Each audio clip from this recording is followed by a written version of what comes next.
Graeme, if you want to go.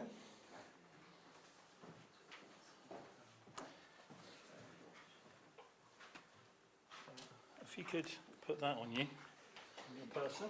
Okay, is that okay?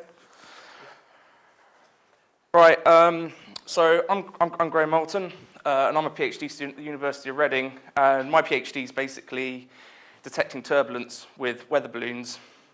And so basically I'm going to talk to you about kind of the motivations for this project, and then how we managed to measure turbulence with weather balloons, some kind of comparisons we did with other turbulence observation methods, and then I'm going to talk about some of the other things we fly on balloons as well at Reading. So I guess probably first thing to start off is, what is turbulence? And I imagine most of you probably experienced turbulence while flying on the plane, and that's the turbulence I'm interested in studying. So turbulence occurs when you have a large eddy or a wave in the atmosphere, and then it breaks down, causing smaller perturbations, and that's what causes turbulence. So main sources of turbulence is the jet stream. Mountains cause turbulence as air is pushed up over them, and also inside large thunderclouds or heavy rain or frontal clouds, you get a lot of updrafts and downdrafts, and that also causes turbulence. And in the very, very intense thunderstorms, you actually get turbulence outside the thundercloud. It's that the updraft's so strong. So what are the costs of aircraft turbulence? Kind of another motivation of why we need to do it. So atmospheric turbulence causes about $150 to $500 million worth of damage to the airline industry each year.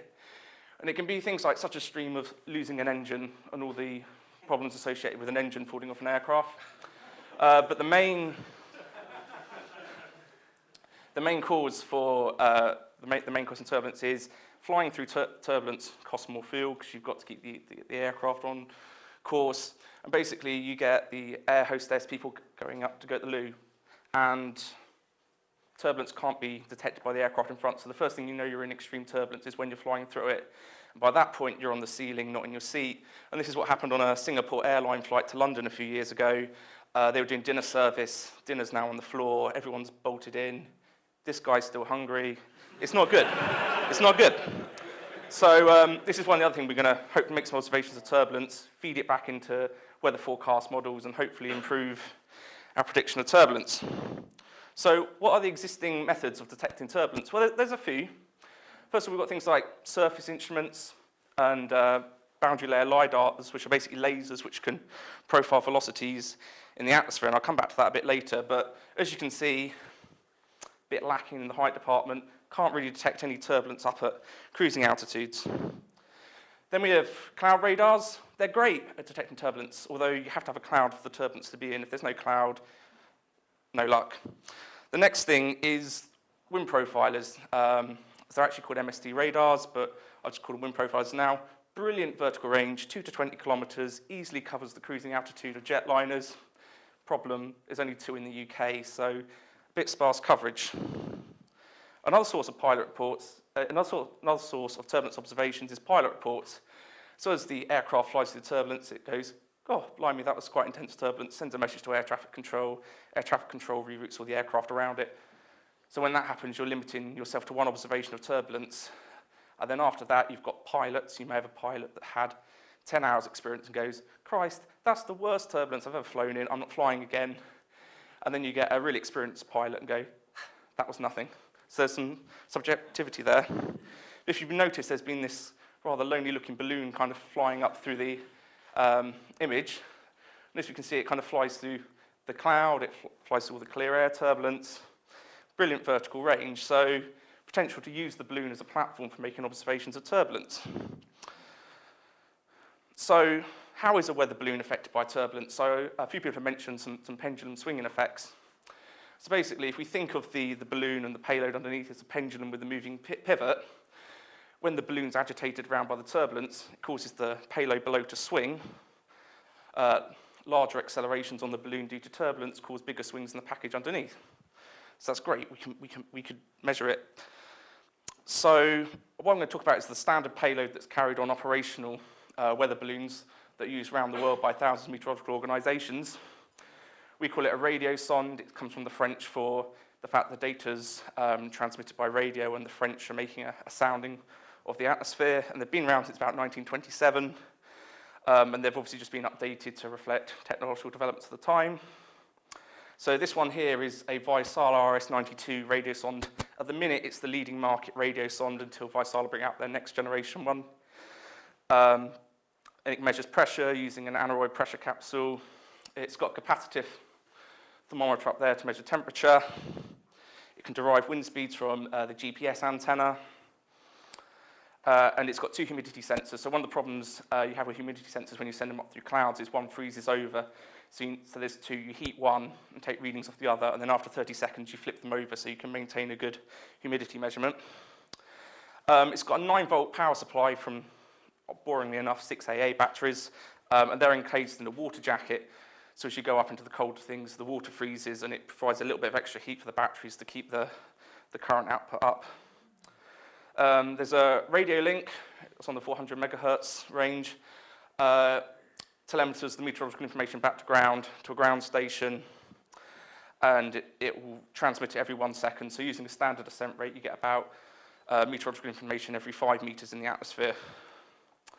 However, it can't measure its swing. But what they did do at Vaisala was they put a port on the bottom, which meant you could plug other stuff in. And so I'm going to talk about how we exploited that at the University of Reading. So they developed a system which basically can have extra data channels plugged into it. They put it in a box, and then someone worked really hard creating this acronym, which is Programmable Analog and Digital Radiosonde Accessory, Pandora, and we put it in a box. So that was our little joke for science. And as you see here, we've got the standard radiosonde on top. That big white slab in the middle, that's where the batteries sit. And this box underneath is where the data acquisition system goes. I know, you've been telling me for months. So I might just have to... Here we go, right. So the great thing about this is, because I've actually called this an ozone port, so when you hear about, oh, there's a hole in the ozone layer, there are actually these large ozone sensors they put on to actually find out how much of a hole there is or whether there's a hole or not. But obviously that's like quite dangerous, lots of chemicals, and you have to make sure they're upright and things. So, but there's data, there's bandwidth in the radio transmission for that ozone data to go in. Instead of sending the ozone data, we send back the additional channel data. Great thing is no additional hardware needed. You just click a button on the sounding software and it'll output all the files. And then we use this, which is called the Pandora extractor, which basically concatenates them all back together so you can have meteorological data alongside your extra sensor data. So we've got a measurement system. So how do we measure the motion of a weather balloon? So here's another night in my house playing Wii. And inside Nintendo Wii controllers, you've got accelerometers, which are basically the main motion control thing. I don't know why there's... Yep. So basically, we look at what that accelerometer, which is one of these. I'll put a 5p coin just to give you an idea of the size. So basically, just taking that accelerometer. Don't worry, I've not gutted like thousands of Nintendo Wii controllers. I brought the accelerometer separately.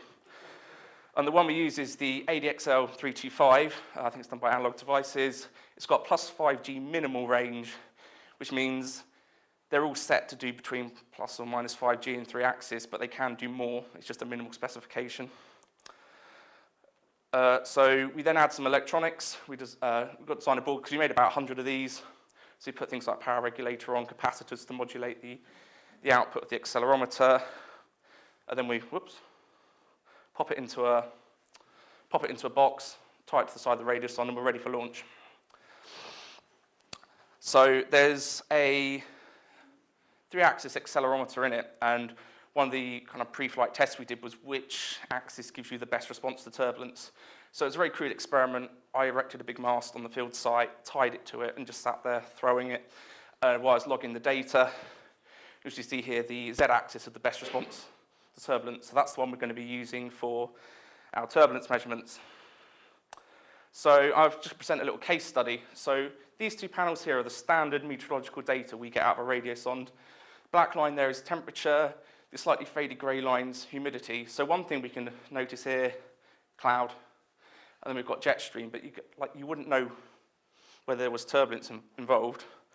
So if we add our turbulence sensor, we can see that through the cloud we're detecting to between kind of 2 to 3G, and when we hit the jet stream, which was probably one of the strongest we've flown into at about 180 miles an hour, 4 or 5G, And if we notice that's around 8 to 10 kilometers, that's the cruising level of your aircraft. So it's probably something you should be worrying about. So we've done this, and we've done about 50 ascents, and I've just plotted a little histogram showing you all the data from 50 ascents. So we've done them from Huitala in Finland, we've done them from Aberystwyth in Wales, and some from Reading. So if you're down to 5G, we know that's good, but there have been times where it's recorded this amount of data, and we've looked at it. It's not errors in the radio link, it's, I imagine, the little mass that's inside the accelerometer is kind of leaning up against the side of the wall at this point. So just to give you some ideas of what that G is, at 5G, if you're accelerated upwards at 5G, you won't remember it, you black out. So it's all very well. I've got this sensor I put on the side, and I get them at office. I measured turbulence at 5G, and they're like, what are you on about? So what we need to do is to compare it with other existing methods of turbulence observation and try and have a comparison of what our measurements mean in terms of other things. So I'm going to talk about two. One's a comparison with a lidar that we've got at the university, and the other is a comparison with the wind profiler at Aberystwyth. So I'm just going to explain about this because I mentioned it a few times, but the best way of measuring turbulence the meteorology community has come up with is a thing called eddy dissipation rate. And so if you imagine we've got a large eddy to begin with, and that dissipates down to smaller eddies and so on, it's basically the rate at which these eddies go from large ones, they pretty much dissipate due to the molecular properties of the air. And so we can use that as a measure of turbulence. So our first comparison was with the boundary layer lidar. Basically, you can calculate eddy dissipation rate by looking at the velocity variance you detect in the laser beam. Now, the laser beam can detect velocities because in the boundary layer, you've got pollutants and aerosols and other kind of very small particles, and it basically uses them as a tracer to work out the wind speed. And so every 60 seconds, you can get an eddy dissipation rate value. The only other thing is you've got to put length scales in. So obviously, your kind of largest length scale is the kind of total dwell time, if you want, of the lidar over at 60 seconds. And its shortest length is kind of the difference between like a consecutive reading. So once you compile all that, you can get an eddy dissipation rate. So we did 13 launches. And I say when this was online, because I did some launches, went in to get the data. And this guy goes, I've taken the power supply box. And I'm just like, you've only got one. How? Anyway, so that's why we only got 13 out of what could have been a much potential about 25. And so this is the result. So a nice linear relationship, and we're like, that's great. That doesn't normally happen in science. I'll take that. There's obviously some scatter because the balloon will drift away when you launch it, as you'll well know. We had to do some spatial averaging of the sonde data and the lidar data. And also we said, well, for the lidar, let's take half an hour around launch time to smooth out any inhomogeneities. So that's great, but we only really got to like 1 kilometre height because, believe it or not, the boundary layer in this country, especially in spring, autumn, rarely gets above 1 kilometre, and so it's kind of a very small section of the atmosphere to do. So thought we'd get something a bit bigger. So this is the mesospheric, stratospheric, and tropospheric radar at Aberystwyth, and it's the UK's most powerful wind profiler. Operates at 46.5 megahertz. It basically consists of 400 Yagi arrays pointing upwards in a grid. It's got a vertical range of 2 to 20 kilometers, but in the summer months, you can even go into the mesosphere with it. But the most important thing is it can measure turbulence. So I'm in an R-ing. I finally decided we were going to drive to Aberystwyth and do some flights. And so we did 18 flights in the end. We battled through snow and loads of other stuff to get to this radar site that's in the middle of a valley. Obviously, what we're doing with the MST Radar is a lot bigger version of what you're doing with the lidar. So obviously we have to increase spatial averaging windows, and we increased the time window to an hour. But we got a good relationship. There's a lot of scatter because sometimes the balloon could be 60 or 70 kilometers down the road, but you're also sampling a large part of the jet stream where you could guarantee the turbulence would be pretty similar. So we're pretty pleased with that. And this is actually ongoing work, hence it's not in eddy dissipation rate yet. The reason it isn't in that is because no one's actually done this before. So it's kind of going out on a bit of a limb, working with what people have found have worked before. So that's basically what I've got to say about the turbulence side of things, but we're not just limited to measuring turbulence at Reading, we have a range. And so the Pandora system, it's just got 4 channels, which means you can literally attach any sensor you want and it will relay it back over the Radiosonde. The Pandora board also has things like, it's got a power supply circuit, so you can get 16 volt, 8 volt, -8, a whole range of voltage rails. So I'm just going to talk a little bit about what each one does in the range. By the way, it's not an extensive guide. There are much more than this, but I could go on for hours. So one that I was talking about was the relative humidity sensor. Now, despite Vaisala spending lots of money developing it, it's actually got a pretty slow response. So if you come through a very defined cloud edge, I noticed some of you were showing some videos of kind of going through quite kind of stratiform clouds, and then sometimes you're going through a big cumulus cloud where you're not really sure where the cloud edge was. What we've done is we've attached a photodiode to the top. And basically, as it goes up through the cloud, the sun's radiation coming down is diffused by the cloud, and so you get a very flat line signal. And as soon as you approach the top of the cloud, it starts rising. And when you break out the top of the cloud, because the Radiosonde's swinging, you get like a line between a kind of direct beam and a diffuse beam. And so from that, we can work out very interesting properties about cloud layers. So for here, we think there's one big one here, and then there's a very thin layer above, and the relative humidity's struggling to keep up. And so it's a great window. And I'm just going to apologize for some very slow animation. There's another one as well. So here's like a zoomed in view of the top of that cloud. And as you can see, this is where we know the top of the cloud is from the optical sensors. And here's the relative humidity struggling to keep up. So it's actually been really helping finding kind of very thin cloud layers. But then I suppose, what happens if it's dark? So what they came up with was an active method of sensing cloud. And so this is it bolted to a post on a kind of slightly foggy night, 1 November. And basically, what is it? It's an LED source, and it fires a modulated LED source out using ultra-high bright LEDs. And basically, it fires at the droplets, you get a backscatter back.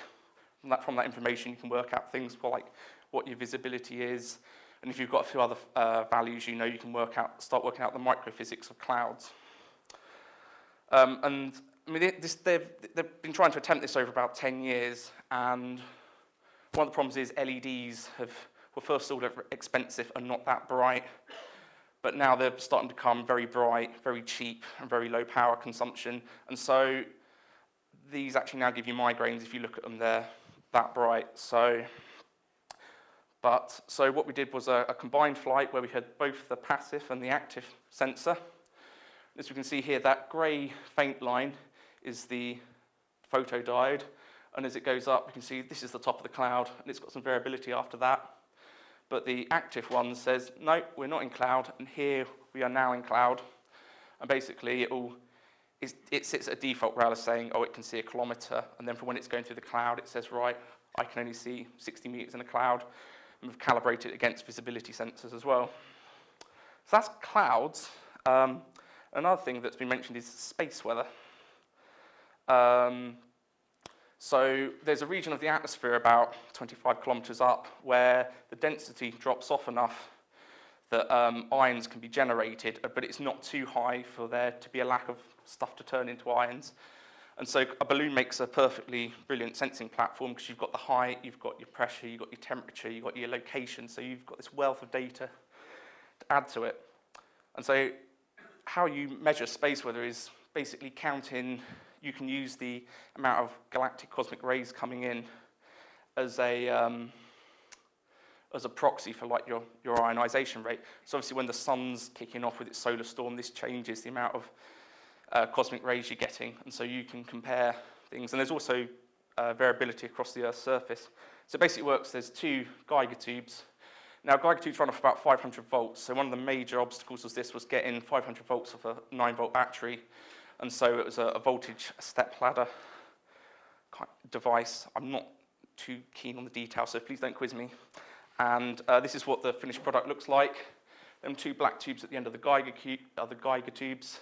that big rack of capacitors, the voltage step, because it also relies on looking at each Geiger tube. We've had to write some additional PIC programs before it interfaces to the Pandora system.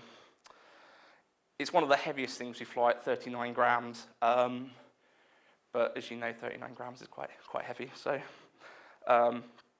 and here's just a picture of it prepared for takeoff. And so what was done, we've got quite close ties with the Icelandic Met Service, and they said we'll launch one from Iceland, which is a higher latitude, and so the Earth's magnetic field perturbs the measurements you get. And from here we can see we've got more ionisation at Reykjavik than we have at Reading. And so we often launch these during space weather events, and people hear, oh, there's a large solar storm, one of these might go up. And we also sometimes do synchronous soundings with a place in Russia as well, who's got like a 60-year record of doing it like every Wednesday or something, which is quite impressive. So, conclusions. So yes, you can measure turbulence with an adaptive weather balloon. The accelerometer is showing quite good agreement with two independent methods. And actually having the vertical profiles of the weather data alongside your measurements is a massive, it's just great, because when an aircraft flies through turbulence, you only get the weather at that level. And so when you get the full profile, it adds to the understanding. And so kind of the next bit of my PhD project is feeding all this information into a model, which is dull, so I've not talked about it. So this will increase our understanding of turbulence, and the adapted sonde system can make measurements of space weather, optical properties of clouds, and we're beginning to go into atmospheric electricity as well. But yeah, thanks for listening. If you've got any questions, that's cool.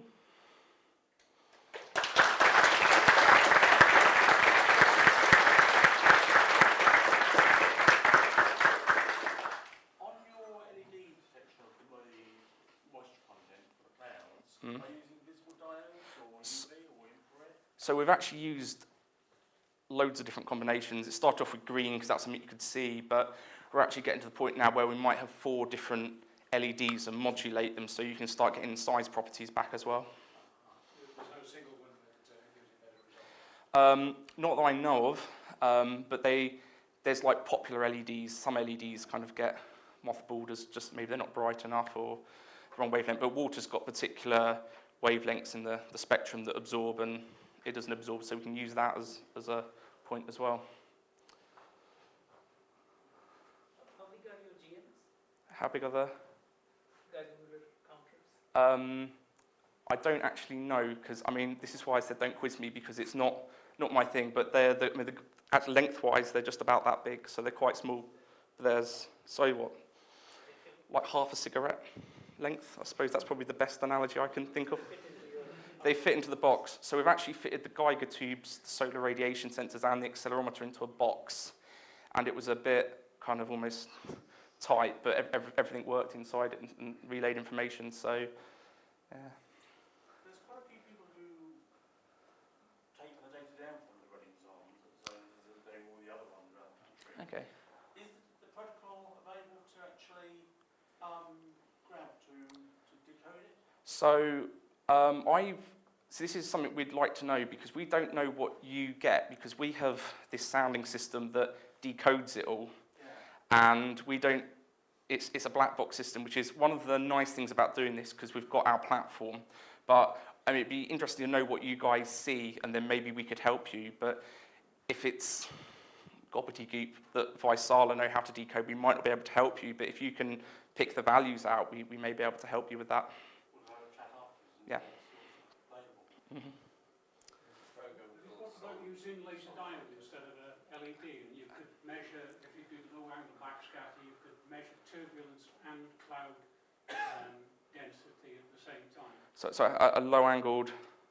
Yeah, well, if you used a red, well, it doesn't have to be red, but use a laser diode, and you look at two things. Then you look at the level of the backscatter, the intensity, and also you look at the Doppler mixing with the original frequency, and you get the relative movement, but in that would be the turbulence as well. Mm. Yeah, you need a single mode, which you can do on fibre optic, very low energy as well. You can do it with the regular laser diodes if you temperature control and current control it. Yeah. That's a bit tricky. But the best thing would on coming out of the fibre and just have a short length of fibre. They're very pricey though. I mean, I think it's designed to be a disposable system. Yeah, so we have never ever, apart from one, never ever got any of them back, and that's how they're designed to be, because when you launch it into a thunderstorm, you're not really bothered about getting it back. And so everything's designed to be low cost in these, which is one of the main reasons to do it. Like the accelerometers cost £1 and the electronics to go around them. Single mode laser diodes cost hundreds. Yeah. Private couple even more. Something I was going to suggest along similar lines, why not an ultrasound system? Because that could potentially be lower cost, although the propagation distance is going to be quite low because you get quite heavy attenuation. So a lot of research has been done using, so as well as having the lidar profile, they actually did an ultrasound version, and for it to be used in the atmosphere, you need quite a substantial dish, which is getting on to more like an aircraft-based thing. If you're looking at you're talking about the relationship between the acceleration and the eddy dissipation rate. I'm just wondering if maybe you had some kind of relatively short range velocity measuring system, some kind of ultrasonic backscatter device that operated at a short range. I'm not sure if you get the backscatter. I'm just thinking about it right now. Yeah, maybe that wouldn't work. Okay. Someone had a question in the audience? I don't know. I'm pretty sure someone's put their hand up. But if that's... I can think of one for myself, actually. I've noticed that balloons rotate. Right? Yes. And as a result of that, you get like a coning rotation of the payload dangling underneath it. Doesn't that really contribute to the swinging that you're trying to make? So what we did with the sonde data was we got the raw GPS data out. So it gives you an actual kind of, what they do for the wind data is they smooth it, but with the raw GPS data you could work out whether it was kind of almost what the elliptical properties of its swing was. Right. Now in the troposphere it's normally all right. When it gets into the stratosphere, and we think this may be due to, because you have waves propagating through it causes the balloon to get a spin going. And then oddly enough you get to a height and it just shuts off. But we were actually able to, with the accelerometers and the GPS, actually work out pretty well the angle. It is actually a conical swing. Okay. And because it's almost in a slightly conserving energy mode doing that, as soon as you hit turbulence, it kicks it out of that. And so we can know that we are definitely in turbulence, but the stratosphere is nowhere near as turbulent as the troposphere. As we found out, it's quite dull, really. Dull. Okay, any other questions? Brilliant. Okay, thanks very much, Graeme. Okay, thank you.